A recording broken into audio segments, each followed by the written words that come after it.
The Mesolithic human beings roamed around in search of food for themselves and their animals. Wherever they stayed, they used to draw pictures on the rocks that were used as their shelters. Animals' hide was used as their dress, and they knew fire and its utilities. Bhimbetka and Adamnagar of Madhya Pradesh, Brahmagiri and Kanaganahalli of Karnataka, Ganeshwar of Rajasthan, in Bengal, some places, few important places of that age. Mesolithic period was between 12,000 and 9,000 years ago from now. Okay. Next we'll learn about the Neolithic age. Since the Mesolithic human beings were into animal husbandry, they often faced shortage of food for themselves and for their animals. So they use these people, they started producing their own food during Neolithic age. They started cultivating the crops on the alluvial soil on the banks of rivers. Agriculture provided food to them and fodder to their animals. This enabled them settle in one place, leaving aside the life of wanderers. Okay. Like this, agriculture became the first step in the direction of civilization and culture. The first evidence of agriculture in Indian subcontinent is found in Mehrgarh of present Pakistan. It's in Pakistan. While the people here constructed houses of sun-dried bricks for a living, the people residing in Burzom of Kashmir dug underground shelters. When they faced the problems of storing the grains produced, they manufactured handmade pottery. Later on, after the introduction of wheel they introduced, and the manufacture of different types and varieties of parts also become easy. The stone tools were sharpened and used. And in Sanganakallu of Ballari was one such center of such stone tools. We can see the stone tool here. They were used axe, handle for the axe, and other tools made out of bone. So these are the evidences we can see in some places that Neolithic age people were lived. So this period of Neolithic age is usually fixed as between 9,000 and 5,000 years ago from now. Okay.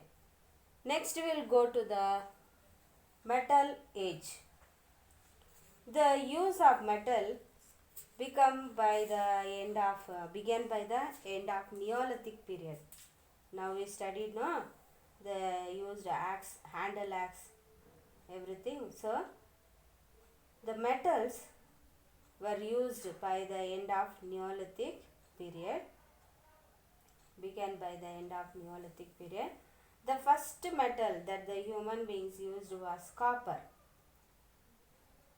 This will ask the question, okay, which is the first metal that human beings were used in the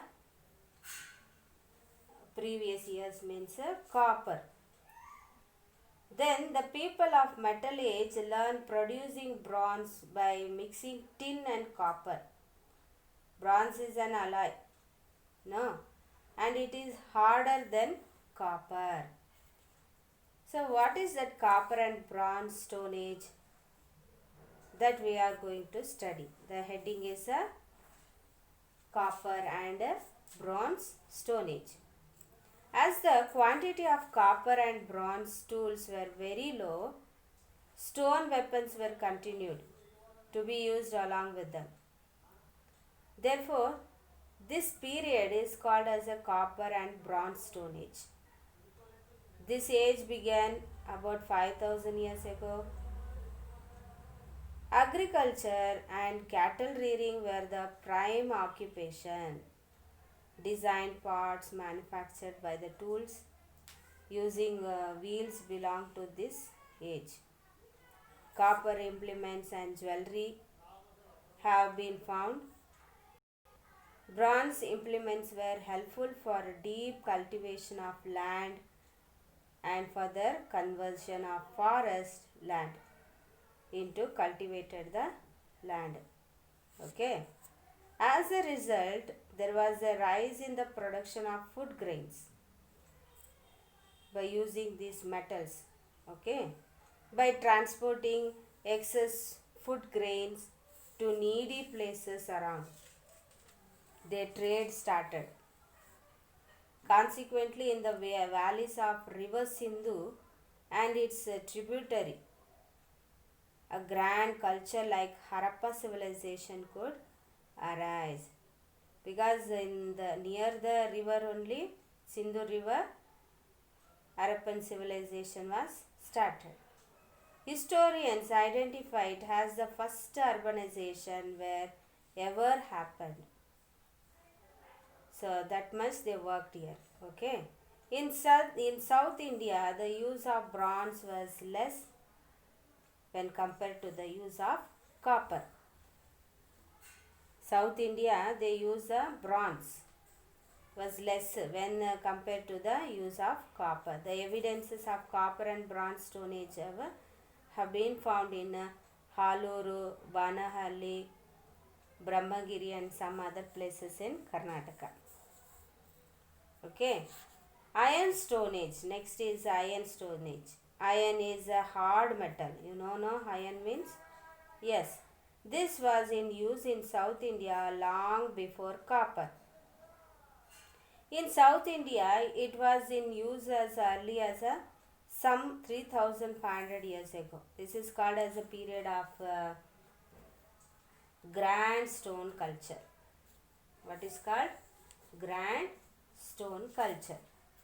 In the domes of grand stone culture, stone circle was constructed around the chamber where a dead body is kept. Red and black colored parts were commonly placed in such chambers. In Karnataka, common people called it as a hut or a house of Pandavas. Stone of Mauryas, they will call like this. Okay. Iron weapons and implements were helpful in agriculture and handicraft. As the use of iron increased in North India, agrarian activities geared up. Thus, there was a surplus yield. Some 2600 years ago, the class which controlled surplus yield emerged as a ruling class. They were the republic states. Thereafter, Nanda, Maurya empires become prominent. Important sites in Karnataka that belong to Iron Age are Banahalli. This all repeated Banahalli, no? And Hirabenakallu, and Brahmagiri, Koppa, so many places. Okay. So these are the important headings of a prehistoric society. Today what we studied, headings, will remember that. There are three types. The history was divided into three, that is prehistoric, protohistoric and a historic period. And in the prehistoric period only three stages are there, that is Paleolithic, Mesolithic and Neolithic. So whatever I written on the board, you read and remember that. and follow the question answer whichever given in the textbook. Okay. Okay, children, complete your classwork neatly and remember this lesson. One time you want to read this lesson. Okay. Yes.